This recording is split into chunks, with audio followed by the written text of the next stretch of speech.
Un juge ordonne à un vétéran noir de retirer sa médaille avant de témoigner. Ce qui se passe ensuite met fin à sa carrière. L'imposant palais de justice en pierre se dressait tel une forteresse dans la brume matinale, sa façade grise projetant de longues ombres implacables sur les marches où les journalistes se pressaient, micro à la main, tels des vautours attendant la chute d'un corps. À l'intérieur, l'air était lourd d'une tension silencieuse et étouffée. Chaque banc de bois était bondé de spectateurs impatients, certains les yeux écarquillés, d'autres là, tous attirés par le parfum du scandale. Les caméras de télévision tournèrent silencieusement, postées telles des sentinelles dans les coins de la salle, diffusant l'instant comme un combat pour le titre des poids lourds. Mais ce n'était pas un spectacle de divertissement, c'était un jugement. Et au centre de tout cela se tenait un homme venu se battre, non pas pour la gloire, mais pour la vérité. Emory Sykes franchit la grande porte à double battant avec la démarche précise de quelqu'un qui avait appris à porter sa douleur comme une armure. À 32 ans, il paraissait plus âgé. Sa mâchoire saillante était encadrée par la tension, ses larges épaules crispées sous les lignes nettes de son uniforme militaire. Sur sa poitrine brillaient l'étoile de bronze et le Purple Heart, deux symboles métalliques rappelant que la bravoure ne revient pas toujours intacte. Les rangées de médailles polies reflétaient la lumière du tribunal, suscitant des murmures étouffés chez certains spectateurs. Ils ne le connaissaient pas vraiment. Ils ne l'avaient pas vu à Walter Reed, ni vu se réveiller en hurlant de cauchemars qu'il ne pouvait nommer. Ils ne voyaient qu'un soldat, stoïque, fier, noir, et pensaient que c'était tout ce qu'il était. Mais Emory n'était pas venu pour être vu. Il était venu pour être entendu. Alors qu'il se dirigeait vers la barre des témoins, chaque pas résonnait comme un battement de tambour de défi. Il sentait les regards braqués sur lui, certains dans l'expectative, d'autres sceptiques, et trop nombreux encore priant pour qu'il échoue. Il gardait les yeux fixés droit devant lui, bien que sa vision périphérique ait capté l'immobilité de l'homme assis juste derrière la barre. Malcolm Reeve, le procureur, était assis, calme et indéchiffrable, son costume gris foncé impeccable, sa posture impeccable. Entouré d'agents fédéraux et de deux hauts fonctionnaires de l'État, Reeve ressemblait moins à un avocat qu'à un diplomate orchestrant des guerres silencieuses par la parole et la politique. Emory reconnut deux des hommes à ses côtés. Il les avait autrefois protégés lors d'une opération de sécurité à Kaboul. L'un avait pleuré lorsque le convoi avait été touché. L'autre avait supplié Emory de ne pas le quitter. Maintenant, il ne le regardait même plus. La salle d'audience sentait vaguement le vieux cirage à bois, le papier et quelque chose de plus aigre, la peur peut-être, ou pire, la complicité. Et sous tout cela se cachait un souvenir qu'Emory ne parvenait pas à effacer de sa mémoire. Elijah Dunn, 19 ans, traîné hors de sa chambre par des mains gantées et une armure sans visage, abattu de 3 balles avant que sa mère ne puisse crier. Le rapport officiel avait parlé d'une perquisition domiciliaire classique, mauvaise adresse, résister à l'arrestation, soupçonné de détenir des armes, toutes les phrases habituelles qui faisaient tuer des gens puis les oubliaient. Mais Emory était passé par là. Il l'avait vu se dérouler à travers la fente des stores de son appartement. Il avait entendu l'ordre murmurer à travers le mur « Allez fort !» Il avait reconnu la formation de l'équipe d'intervention, leur positionnement délibéré, la précision de leur intrusion. Ce n'était pas comme ça qu'on pénétrait dans une maison en quête de justice. C'était comme ça qu'on exécutait un plan. Ce que le public ignorait, du moins pas encore, c'était qu'Elijah avait été marqué. Son frère aîné avait été lanceur d'alerte au Capitole, un employé qui avait copié des documents scellés qu'il n'aurait pas dû voir. 1 semaine plus tard, il avait disparu. Elijah avait commencé à parler aux journalistes locaux, cherchant de l'aide, et puis le raid. Ce n'était pas un hasard. L'entraînement militaire d'Emory lui avait appris à discerner les schémas, à décoder les mouvements comme le langage. Dès qu'il avait vu l'équipe se rassembler devant la porte d'Elijah, les armes déjà prêtes, il avait su que quelque chose clochait. Alors il avait fait la seule chose qu'il pouvait. Il avait enregistré la scène. Depuis sa fenêtre, il avait filmé toute l'opération. Pas de lumière, pas d'annonce, pas de mandat affiché. Juste des masques noirs et des tirs rapides. Mais lorsqu'il a transmis les images aux affaires internes, il n'a obtenu que le silence. Quelques jours plus tard, on lui a dit que les images de la caméra corporelle avaient été falsifiées. La version officielle était sans appel, signée par le juge Wesley Harrow en personne. Et Emory, malgré ses années de service, a été mis en gars. Alors qu'il s'asseyait à la barre des témoins, il le vit clairement dans les yeux du juge Harrow. Le combat ne serait pas équitable. Harrow, avec ses cheveux argentés et son sourire subtil, portait sa robe noire comme une couronne et non comme un fardeau. Ses doigts tapotaient le bord de sa chaise, comme s'il répétait son texte pour une pièce de théâtre. Il ne cherchait même pas à paraître impartial. Emory avait lu son dossier, connu pour classer sans suite des affaires de mauvaise conduite policière et pour avoir scellé des dossiers jugés sensibles. Ami de longue date du procureur général de l'État, Harrow avait l'habitude d'enterrer ce qui ne collait pas avec le récit. 2 semaines plus tôt, une réunion discrète, informelle, confidentielle, avait eu lieu au sous-sol du Capitole. Les murs étaient tapissés de portraits d'hommes passés maîtres dans l'art de paraître impeccable. Harrow, Reeve et le sénateur Curtis Vail, un homme dont le sourire n'atteignait jamais ses yeux, étaient présents. Vail avait donné son feu vert au financement de la force d'intervention spéciale responsable de la mort d'Elijah. Il avait trop misé sur sa réputation. Trop de donateurs, trop de secrets. Et ce jour-là, Vail s'était montré on ne peut plus clair. On enterre ça, on l'enterre, ou ça nous retombe dessus à tous.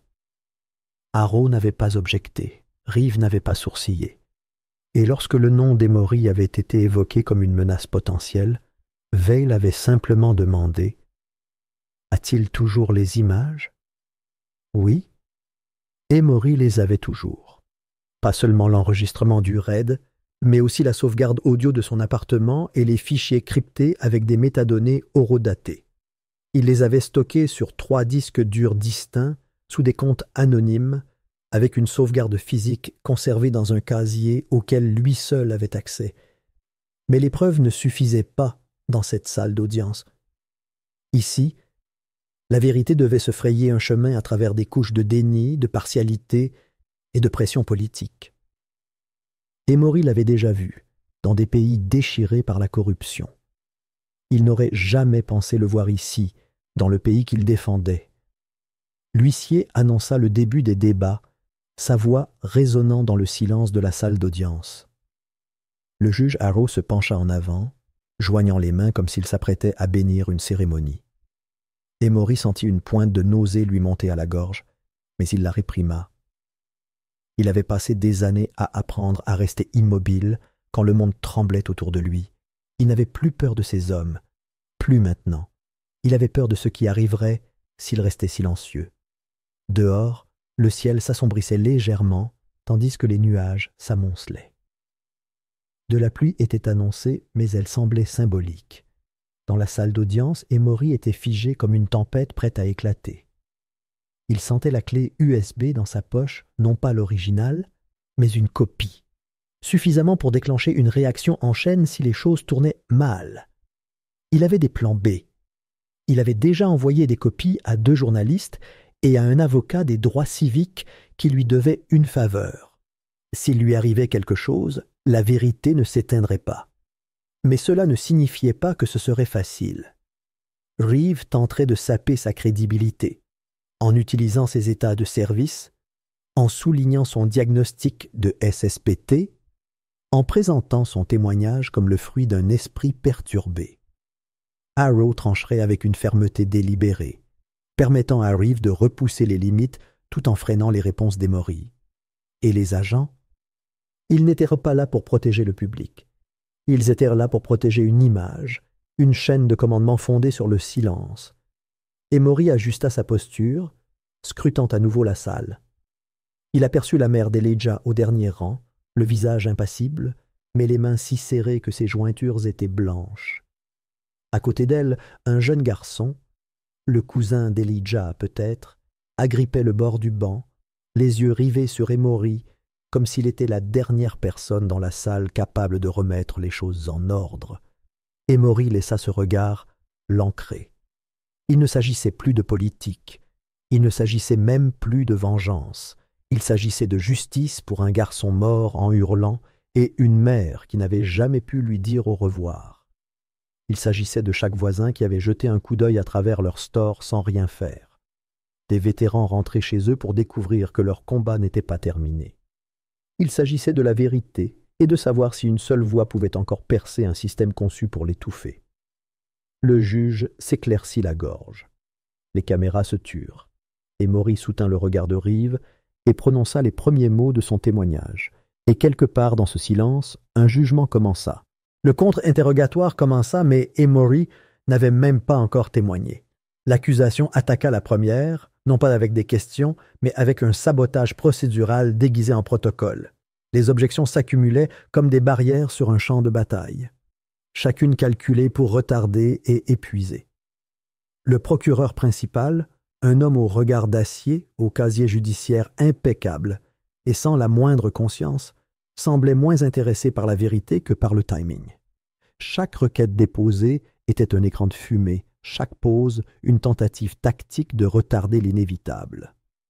Sa voix bourdonnait d'une assurance bureaucratique, citant une jurisprudence obscure et des clauses fédérales, tandis que ses yeux se tournaient de temps à autre vers la galerie, comme s'il attendait des renforts. Julian Crane, l'avocat d'Emory, répliqua avec une urgence maîtrisée. Il était honnête, vif et visiblement épuisé. Des semaines de nuits blanches et d'impasses lui avaient laissé de subtils creux sous les yeux. Pourtant, il tint bon. Lorsque le procureur mit en doute la pertinence de certains éléments de preuve, Julian répliqua avec des lois et des précédents.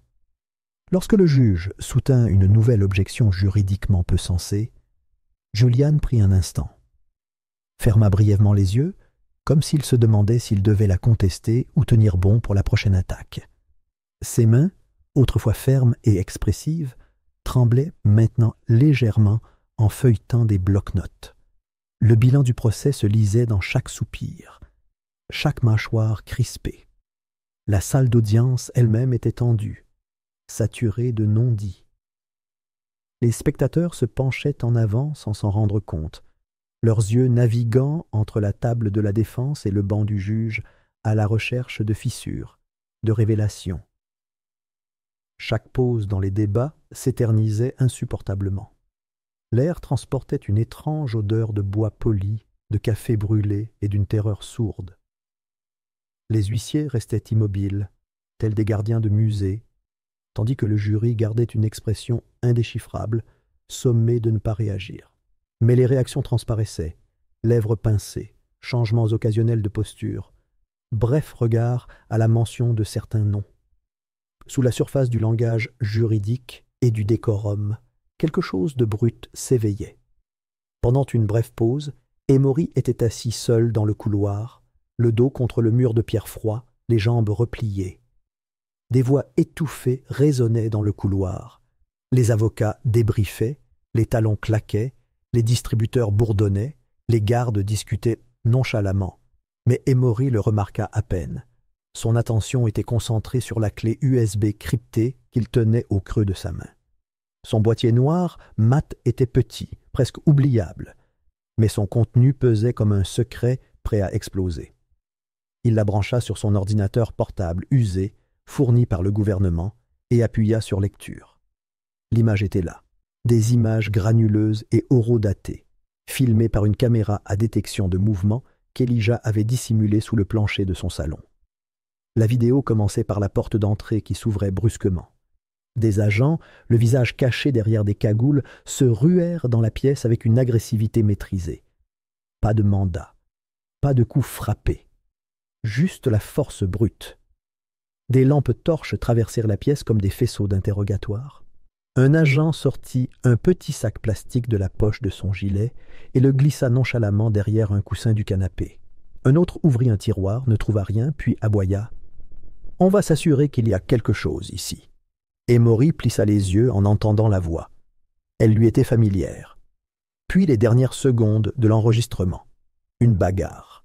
La voix paniquée d'Elijah hurlant quelque chose d'incohérent. Et puis, 1, 2, coup de feu. Le silence qui suivit fut assourdissant, jusqu'à ce qu'un policier ricane bas et satisfait. « Encore une affaire classée », marmonna-t-il. Emory observa tout cela, la mâchoire si serrée qu'il en avait mal aux dents. Ce rire résonnait encore dans sa tête. Il l'avait déjà entendu, dans les vestiaires, lors d'un barbecue au commissariat. Il appartenait à l'agent Bradley Knox, désormais sergent Knox, qui avait récemment reçu une citation pour « service exemplaire ». 2 des autres personnes présentes dans la vidéo avaient déjà été discrètement mutées dans d'autres districts, leurs noms rayés des registres locaux. Mais Emory les avait retrouvés. L'un d'eux dirigeait désormais une action de proximité dans un comté voisin. L'autre travaillait derrière un bureau au bureau de liaison de la police d'État. Et le troisième, celui qui riait, était assis juste derrière le procureur, en civil, jouant le rôle d'un observateur curieux. Son sourire narquois était faible, mais indéniable, protégé, intouchable. Emory ferma l'ordinateur portable et appuya son front contre le mur, respirant lentement, laissant le froid apaiser le feu qui brûlait sa poitrine. Il savait ce que ce témoignage signifiait. Il savait ce qu'il pouvait révéler. Mais savoir ne facilitait pas les choses, surtout quand le système réagissait déjà avec une précision chirurgicale. L'huissier les rappela. Emory se leva, lissa le devant de son uniforme et entra dans la salle d'audience, la tête haute. Tout s'arrêta dès qu'il entra. Ce n'était pas seulement l'uniforme, c'étaient dit les médailles, la rangée de rubans luisant sur le tissu sombre de sa tenue, mention élogieuse de l'armée, étoile de bronze, service méritoire de la défense. La salle réagit comme une ruche frappée d'une lumière soudaine. Le silence se fit dans la salle. Les jurés se redressèrent un peu. Même le greffier marqua une pause au milieu d'une phrase. Pendant un instant, Emory n'était plus l'accusé. C'était un soldat, un héros, et tout le monde le sentit. Il s'approche de la barre, lent et posé, chaque pas résonnant plus fort que le précédent. Julian lui adressa un léger hochement de tête, les lèvres pincées en un sourire encourageant. Mais avant qu'Emory puisse prêter serment, le juge Harrow leva la main. « Monsieur Sykes », l'interrompit le juge d'une voix sèche et sèche. « Ceci est une salle d'audience, pas un terrain de parade. Retirez ces médailles. Elles sont préjudiciables et inappropriées. » Les mots tombèrent comme du plomb. L'espace d'un instant, personne ne bougea. Puis des murmures parcoururent la galerie comme le vent emportant des feuilles sèches. Julian se raidit, son regard se portant sur le juge, puis sur Emory. Même le sténographe leva les yeux, la plume figée à mi-trait. Emory resta figé, le regard rivé sur celui de Harrow. L'expression du juge ne vacilla pas, froide, bureaucratique, presque ennuyée. Comme s'il récitait une procédure, et non comme s'il dépouillait un homme de son identité, de son histoire. Lentement, délibérément, Emory commença à détacher les médailles. Une par une, ses mains bougeaient sans trembler, malgré le feu de sa poitrine. Le bruit du métal contre le bois résonnait dans le silence. La première médaille atterrit sur le banc des témoins, avec un léger tintement. Puis la deuxième, la troisième. Chacune était le souvenir d'un moment auquel il avait survécu. Les explosions d'engins explosifs improvisés à Kandahar, l'extraction de civils à Mossoul, la vision d'un ami se vider de son sang au bord d'une route poussiéreuse à Ramadi. Apparemment, rien de tout cela n'avait d'importance ici. Pas pour le juge Harrow. Lorsque la dernière médaille fut devant lui, Emory se redressa, regarda la salle d'audience, le jury, les spectateurs et même les journalistes au fond, et dit d'un ton neutre « Je les ai gagnés en me tenant sous les balles pour ce pays. Mais oui, faisons comme si rien de tout cela n'avait d'importance ici. » Un silence s'installa. Non pas par confusion, mais par révérence. Même l'accusation n'osa pas parler. L'instant fut filmé par une personne dans la galerie. Personne ne l'avoua. Pas sur le moment. Mais en quelques heures, la vidéo fit le tour d'Internet. La vidéo s'est répandue comme une traînée de poudre. Les médias l'ont d'abord reprise, lentement, prudemment, factuellement. Puis les réseaux sociaux ont explosé. Des montages TikTok ont superposé les images à une musique endiablée. Twitter a décortiqué chaque image. Les hashtags ont afflué. Des vétérans se sont exprimés. Des défenseurs des droits civiques ont partagé la vidéo avec des commentaires cinglants. Même des célébrités, acteurs, musiciens, politiciens l'ont retweeté avec incrédulité. L'ordre du juge de retirer ses médailles a été décortiqué, rediffusé, transformé en mème, instrumentalisé. Les commentateurs ont souligné l'absurdité.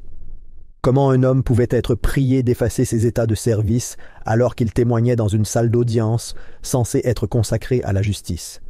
D'autres ont approfondi la question, examinant le dossier du juge Harrow, s'interrogeant sur ses décisions, ses affiliations politiques, ses relations. Une tempête s'est lentement formée. Julian ne savait pas vraiment qui avait divulgué la vidéo. Peut-être un membre de la presse, peut-être un membre du jury, peut-être que cela n'avait pas d'importance. Ce qui comptait, c'était le changement. L'opinion publique avait été tiède, prudente. Maintenant, tout s'embrasait. Mais ce que personne ne savait, pas encore, c'était la raison de l'ordre glaçant de Harrow. 2 semaines plus tôt, le juge avait reçu une visite surprise dans son cabinet. Pas de documents, pas de témoins, juste le léger bourdonnement de la tension et le poids de l'autorité.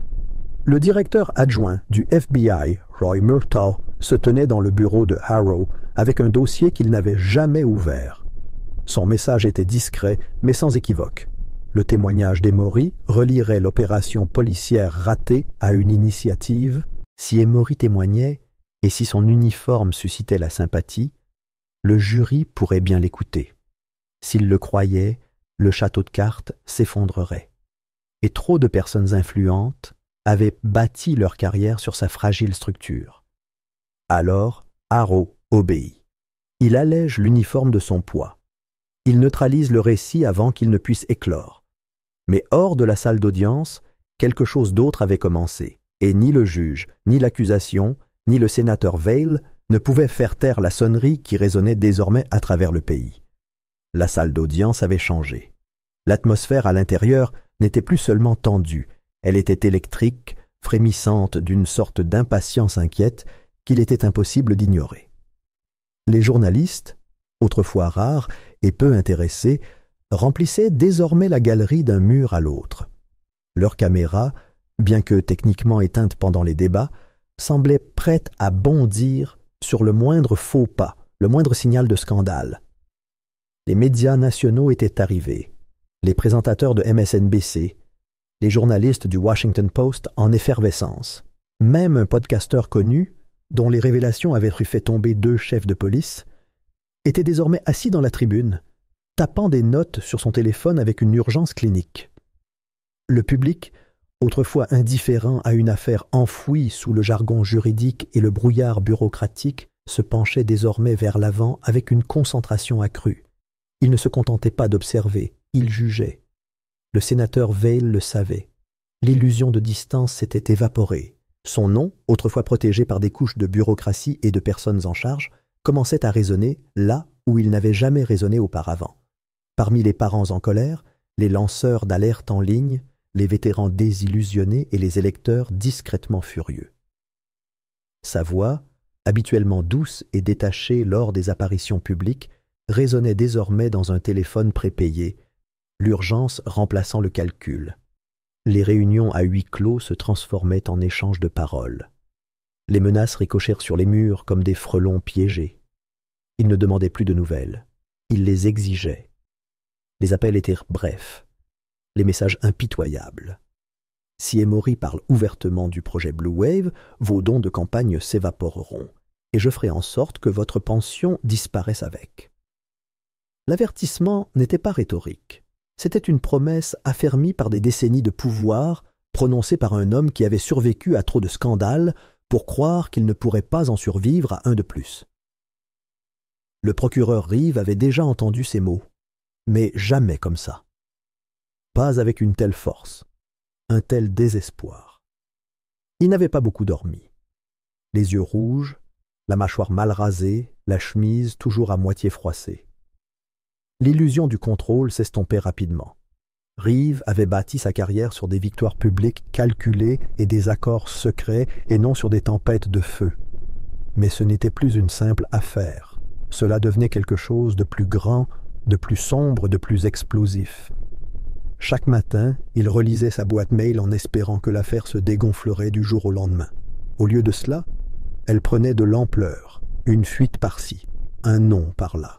Les rumeurs concernant le projet Blue Wave ne se limitaient plus aux forums complotistes marginaux. Elles circulaient dans les médias grand public avec suffisamment de poids pour déclencher des rumeurs au Sénat. Les mains de Reeve tremblaient légèrement lorsqu'il signait des ordonnances judiciaires. Il se mit à porter 2 téléphones. Un pour les affaires officielles et un autre qu'il ne laissait personne voir. Celui que Vail appelait. Pendant ce temps, Emory était assis dans son appartement, se croyant sous surveillance.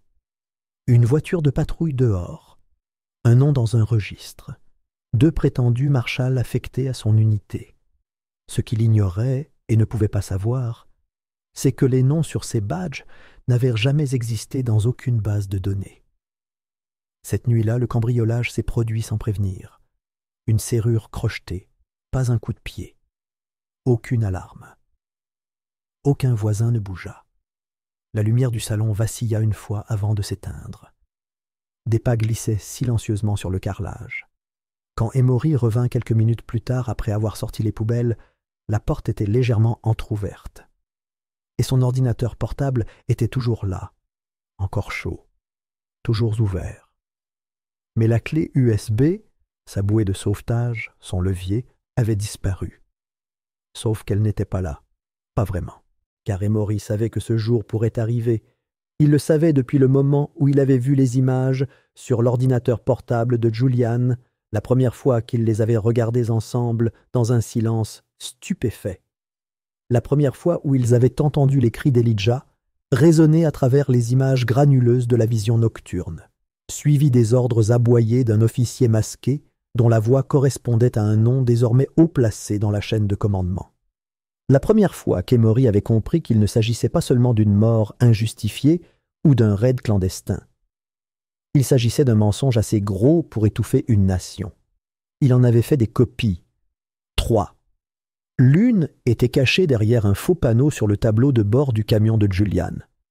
L'autre avait été téléchargée sur un disque sécurisé, géré par un ancien ami technicien militaire du Montana, quelqu'un qui s'était spécialisé dans les communications cryptées pour les forces spéciales et qui devait la vie à Emory.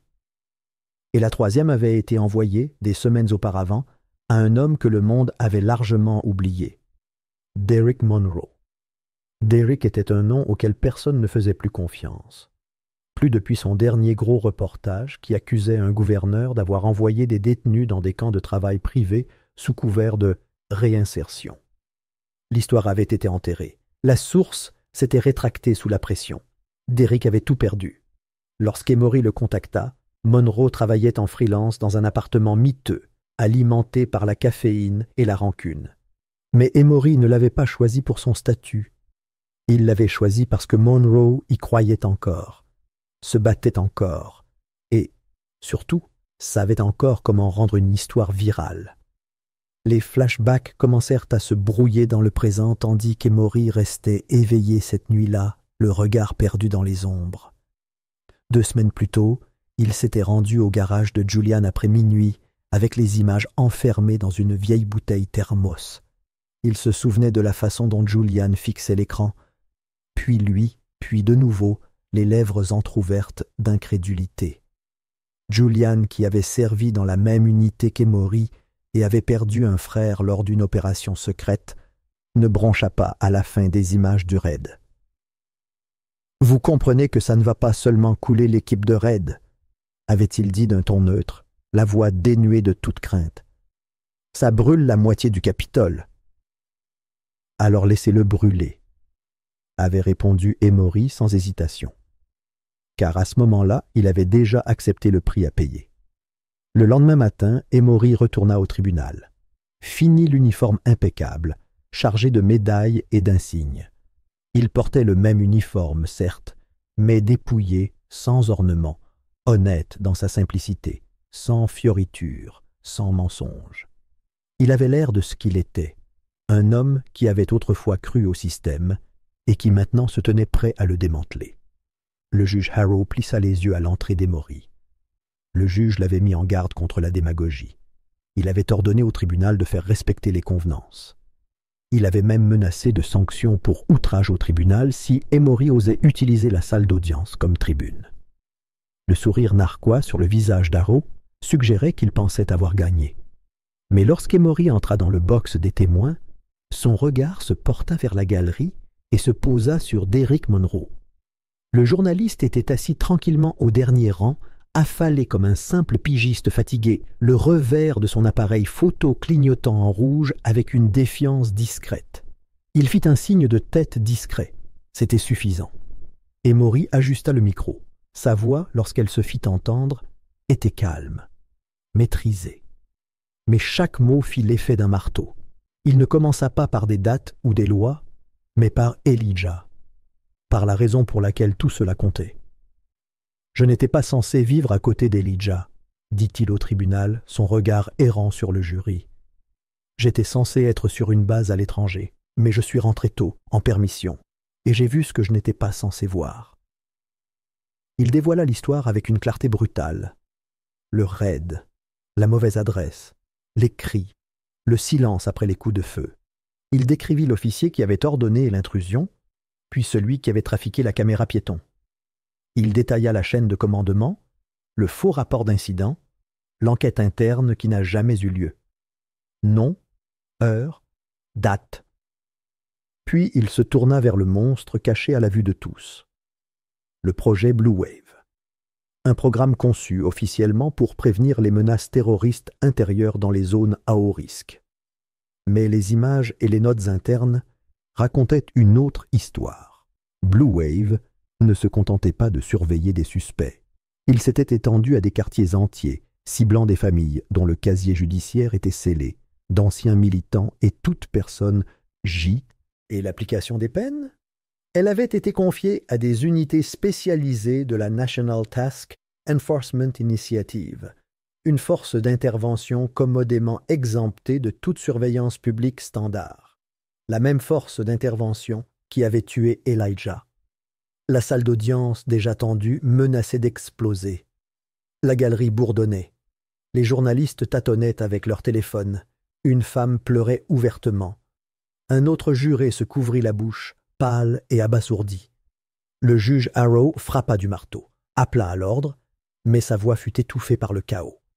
Le procureur Reeve se leva brusquement, le visage rouge, criant des objections qui ne furent plus entendues. « Oui dire !» s'écria-t-il. « Non vérifié.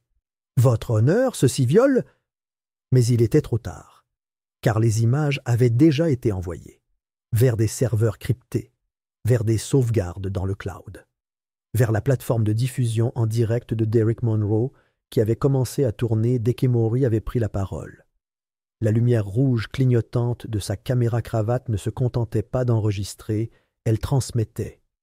Et à l'extérieur du tribunal, dans les salons, sur les écrans du métro, dans les cantines scolaires et sur les écrans du personnel du Congrès, la vidéo était déjà diffusée. Aucun coup de marteau ne pouvait l'arrêter. En quelques heures, la nation s'est embrasée. Les réseaux sociaux ont pris feu en premier, se nourrissant des images explosives du tribunal et de la voix tremblante d'Emory, révélant la corruption du projet Blue Wave. Les hashtags se sont multipliés à chaque minute, les vidéos sont devenues virales, et des extraits du visage baigné de larmes d'Emory ont été décortiqués sur toutes les grandes chaînes d'information. Les manifestants ont déferlé devant les grilles du tribunal, avant la tombée de la nuit. Jeunes et vieux, vétérans et civils, brandissant des pancartes faites main, scandant des slogans pour la justice, exigeant des comptes. L'indignation s'est emparée de l'atmosphère. Des barricades ont été dressées, mais elles n'ont pas pu contenir la colère qui couvait depuis des années. Ce qui avait commencé comme le combat solitaire d'un homme blessé en uniforme résonnait maintenant du pas de milliers de personnes. Les organisations d'anciens combattants, autrefois soucieuses de rester politiquement neutres, ont rompu les rangs et condamné le rejet systématique par le juge Harrow des plaintes liées à des témoins militaires. Les groupes de défense des droits civiques ont réclamé un examen fédéral immédiat de chaque affaire présidée par Harrow, exigeant la transparence là où le silence avait toujours régné.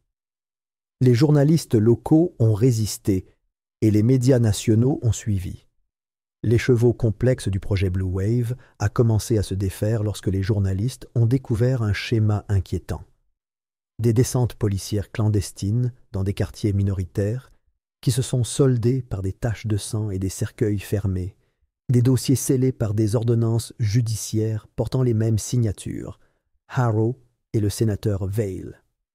À l'aube, Julian n'avait pas fermé l'œil.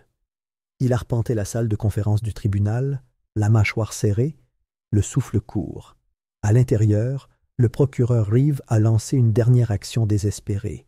Il a déposé une requête en annulation du témoignage d'Emory, le qualifiant de peu fiable, résultat d'une détresse émotionnelle et d'un traumatisme militaire non résolu. C'était un geste calculé, cynique et cruel, comme si la douleur d'Emory pouvait être utilisée contre lui. Comme si survivre à la guerre l'avait rendu moins digne de confiance que les hommes qui avaient bâti leur carrière sur le silence et la coercition. Julian craqua. Il se tenait dans la salle d'audience, la voix rauque, les mots impassibles.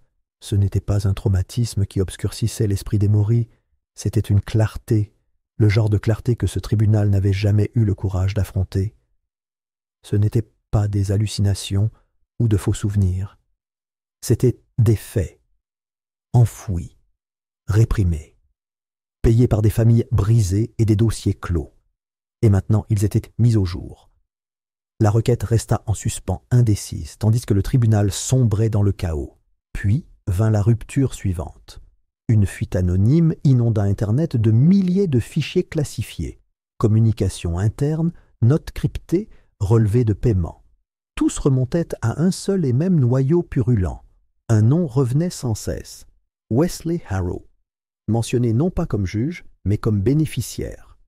Paiement d'influence, contrat d'État directement lié aux opérations de Blue Wave. Les documents ne l'impliquaient pas seulement, ils le condamnaient.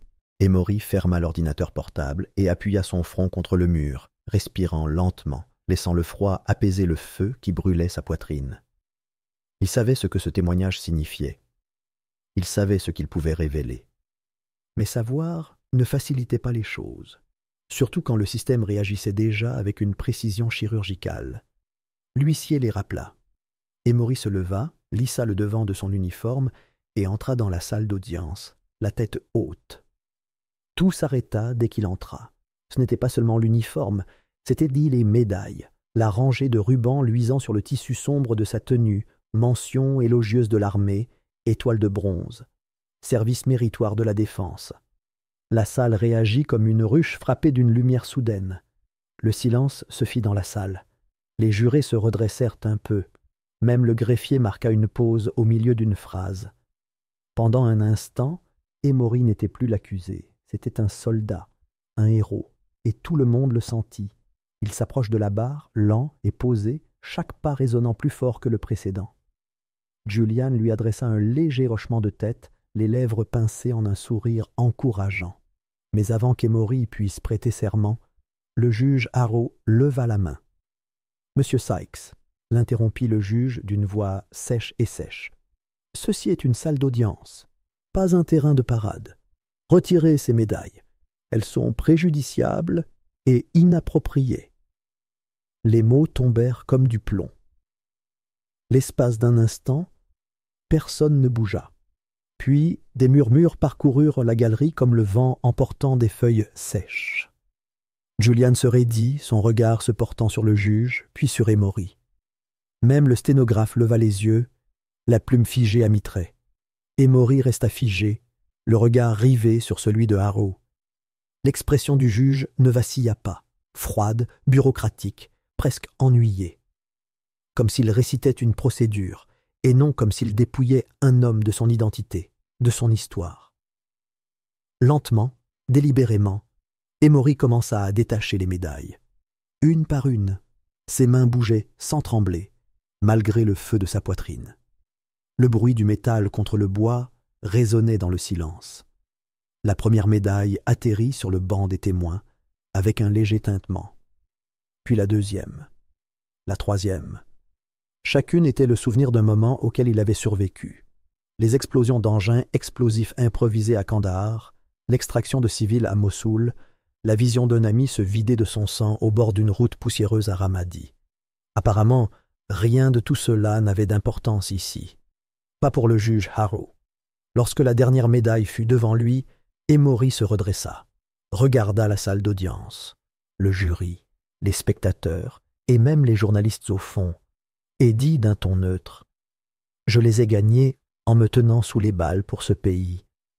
Mais oui, faisons comme si rien de tout cela n'avait d'importance ici. » Un silence s'installa. Non pas par confusion, mais par révérence. Même l'accusation n'osa pas parler. L'instant fut filmé par une personne dans la galerie. Personne ne l'avoua. Pas sur le moment. Mais en quelques heures, la vidéo fit le tour d'Internet. La vidéo s'est répandue comme une traînée de poudre. Les médias l'ont d'abord reprise, lentement, prudemment, factuellement. Puis les réseaux sociaux ont explosé. Des montages TikTok ont superposé les images à une musique endiablée. Twitter a décortiqué chaque image. Les hashtags ont afflué. Des vétérans se sont exprimés. Des défenseurs des droits civiques ont partagé la vidéo avec des commentaires cinglants. Même des célébrités, acteurs, musiciens, politiciens l'ont retweeté avec incrédulité. L'ordre du juge de retirer ses médailles a été décortiqué, rediffusé, transformé en mème, instrumentalisé. Les commentateurs ont souligné l'absurdité. Comment un homme pouvait être prié d'effacer ses états de service alors qu'il témoignait dans une salle d'audience censée être consacrée à la justice? D'autres ont approfondi la question, examinant le dossier du juge Harrow, s'interrogeant sur ses décisions, ses affiliations politiques, ses relations. Une tempête s'est lentement formée. Julian ne savait pas vraiment qui avait divulgué la vidéo. Peut-être un membre de la presse, peut-être un membre du jury, peut-être que cela n'avait pas d'importance. Ce qui comptait, c'était le changement. L'opinion publique avait été tiède, prudente. Maintenant, tout s'embrasait.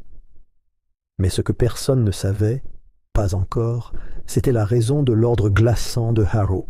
2 semaines plus tôt, le juge avait reçu une visite surprise dans son cabinet. Pas de documents, pas de témoins, juste le léger bourdonnement de la tension et le poids de l'autorité. Le directeur adjoint du FBI, Roy Murtaugh, se tenait dans le bureau de Harrow avec un dossier qu'il n'avait jamais ouvert. Son message était discret, mais sans équivoque. Le témoignage d'Emory relierait l'opération policière ratée à une initiative